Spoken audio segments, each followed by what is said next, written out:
Kaya po, magkaisa po tayo. Magkaisa po tayo sa ating alyansa.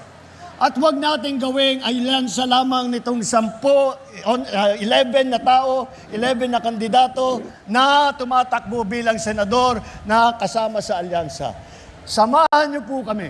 Samahan niyo po kami at magka-alyansa rin tayo. Magkapit-bisig po tayo at sama-sama po natin pagandahin ang buhay ng bawat Pilipino. Magsama-sama po tayo, magtulungan po tayo, mag-alyansa po tayo muli upang ipagpalabanan ang kahirapan, upang labanan ang krimen, upang labanan ang mga drug lord na pumapasok dito sa Pilipinas.